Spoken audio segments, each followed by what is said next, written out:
پیارے بچوں، السلام علیکم ورحمۃ اللہ وبرکاتہ۔ دیکھیے 4 نمبر کا سوال، اس سے پہلے ہم لوگوں نے 1 2 3 یہ تینوں سوال و جواب ہم لوگوں نے کیا تھا۔ 4 نمبر کا سوال دیکھیے لکھا ہوا ہے، امت کو آب کوثر کب پلایا جائے گا؟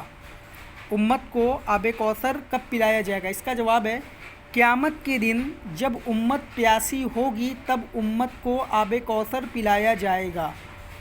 قیامت کے دن جب امت پیاسی ہوگی تب امت کو آب کوثر پلایا جائے گا۔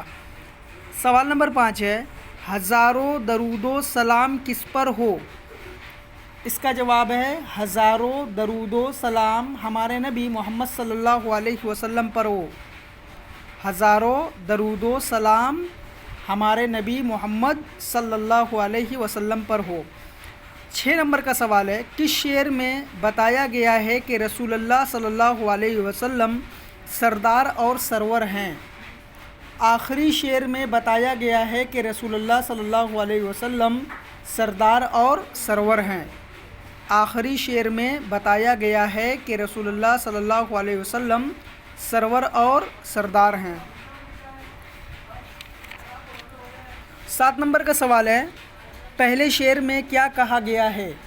پہلے شعر میں یہ کہا گیا ہے کہ تمام رسولوں میں برتر اور تمام رسولوں کے سردار ہمارے نبی محمد صلی اللہ علیہ وسلم ہیں۔ پہلے شعر میں یہ کہا گیا ہے کہ تمام رسولوں میں برتر اور تمام رسولوں کے سردار ہمارے نبی محمد صلی اللہ علیہ وسلم ہیں۔ 8 نمبر کا سوال ہے، کن اشعار کو نعت کہا جاتا ہے؟ وہ اشعار جس میں رسول اللہ صلی اللہ علیہ وسلم کی تعریف کی گئی ہو ان کو نعت کہا جاتا ہے۔ وہ اشعار جن میں رسول اللہ صلی اللہ علیہ وسلم کی تعریف کی گئی ہو ان کو نعت کہا جاتا ہے۔ آپ یہ تمام سوال و جواب 4 نمبر 5 6 7 8 آپ یہ تمام سوالات کاپی میں کریے اور فوٹو کلک کر کے ہمیں سینڈ کریے۔